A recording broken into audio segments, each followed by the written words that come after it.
Tomorrow is Ta'anit Esther, the fast of Esther. The day before Purim, we are fasting. There is 6 fast days in the Jewish calendar. 5 or 6 fast days. We'll get to all of them. We'll see. The main fast day is Yom Kippur. Yom Kippur we fast because it's a day of atonement. That's in the Bible. It's in the Torah. Then we have another 4 fast days who are connected to each other. And they're all about the destruction of the temple. The 10th of Tevet, the day the Babylonians made a siege over Jerusalem. The continuation of it was the 17th of Tammuz, and the 10th of Tevet is the end of December, usually. The 17th of Tammuz is sometimes in July. The 17th of Tammuz is the first day because the enemies finally were able to break the wall and enter the city of Jerusalem and start the war inside the city. Tisha B'Av is the day they destroyed the temple. They burned down the temple, sometimes in August.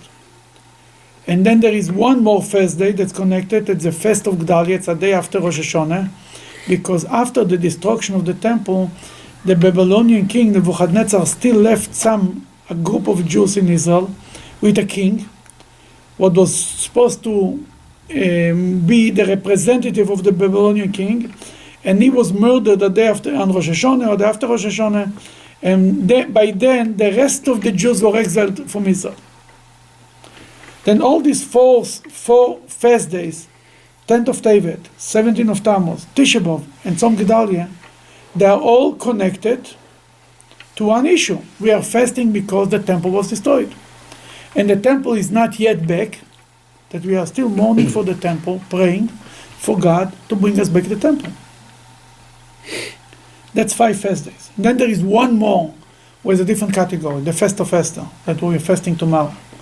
This fast is why? Because when the Jews were in Shushan, and Mordechai asked from the queen, from Esther, to go to the king, to Ahasuerus, and beg him on behalf of the Jewish people, she said, I will only go if you and your community and the Jews in Shushan will fast for 3 days and 3 nights. And to commemorate this, we have a Fest of Esther. That's why it's called the Fest of Esther, because it's written in the Megillah, the Fest of Esther. And we're commemorating this, we are fasting before Purim. But this fast is very strange. Why should we fast?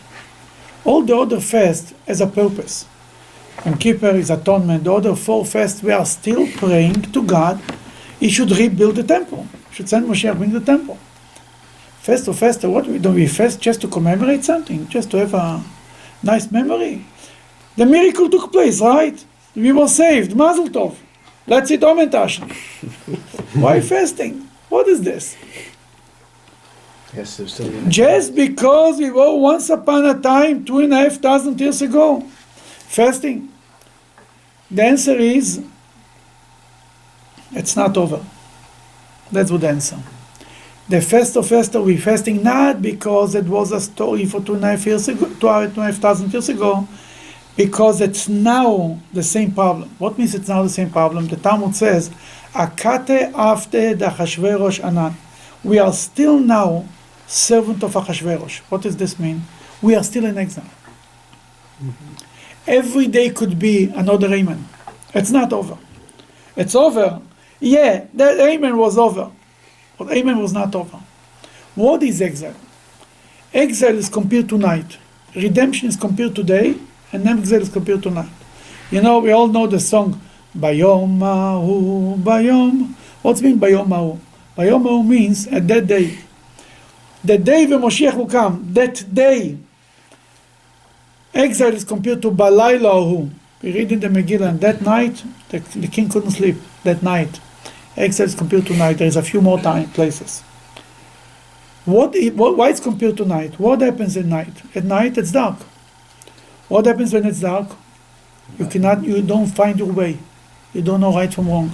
And somebody says he's in the dark. He had to make a decision. 3 doctors give him 3 opinions. Then he goes on the internet and he sees and there's another 50,000 opinions and he's completely lost. He's in the dark. Or somebody can be a financial decision. Should I buy the house, not to buy? Should I buy the building, the business, not to buy? Is everybody, 10 people say yes, 20 people say no, is in the dark.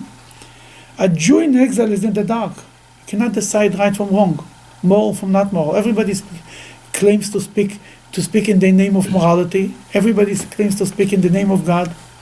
He's lost. Everybody says, every religion says they speak in the name of God. What should you do? That's one problem. That's one example of night. At night, you lay down to sleep. That's the time for sleeping. Not during the day. At night is time for sleeping. What happens when you sleep? Rosh veregel be'ashvoy. Your leg and your head is on the same level. See, what's the difference between a human being and an animal? By animal, his head and his rear is on the same level. And his head, he faces earth, he looks down.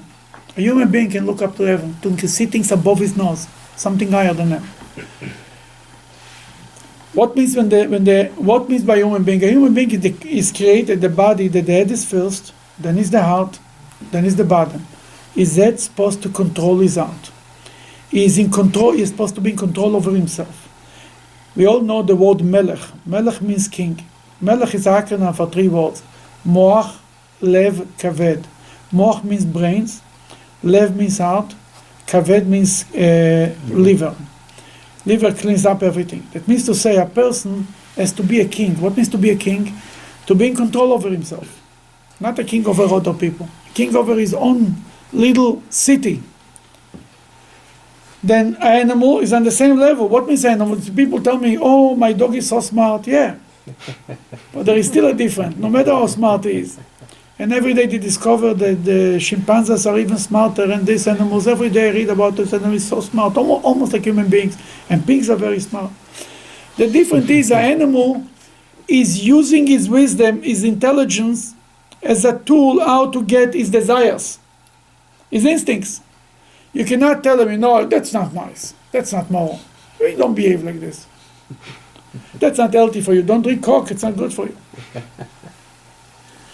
Only a human being has the power to control his desires, to understand what's right from wrong. When a person lays down to sleep, he loses this control. It's not the problem that is on the same level. The same level, the physical level, reflects a spiritual situation. He can hurt somebody by mistake when he turns around and can break something. He's not in control. That happens when you sleep. That's exile. The person, we are not really in control. We don't see the right thing. What happens when you're sleeping? You have dreams. Dreams, what is a dream? A dream is something that's not real, it's against reality. That you see things in a dream that don't make sense, they cannot happen. Or a nightmare. What is the Holocaust if not a nightmare? What was the biggest problem with the Holocaust, beside the Holocaust? There is a story about one of the Chabad rabbis. Once he was crying, and when it was reading in the synagogue about the 10 murders on Yom Kippur, you read about the 10 great rabbis who were killed by the Romans. Then somebody asked him, Rabbi, why are you crying? It's the first time you heard the story. He says he's not crying about this, he's crying about the Chilul Hashem, the desecration of God's name, that people ask him, and that we say it in the prayers, where's God? The Holocaust, beside everything that happened, it poses a theological question. How could such a thing happen to the chosen people? That's a nightmare. That's a dream. How could such a thing happen? But in exile, everything is mixed up. That's what night is. Exile is not. We are still in exile. Now, what's the job? What is our job? As long as we are in exile, we have to do what Mordechai did. What Mordechai did? Mordechai woke up the Jewish people. What was happening? In the Megillah, it's written when Haman came to the king and told them, there is one people. He used a word in Hebrew, Yeshno Am Echad. Usually we say Yesh. Yesh, there is one nation. Yeshno is a little unique. The Talmud says Yeshno, he meant to say, without saying, they are sleeping from the mitzvahs. The Jews were sleeping. They were complacent, they were good, they were happy. What happens when we are sleeping?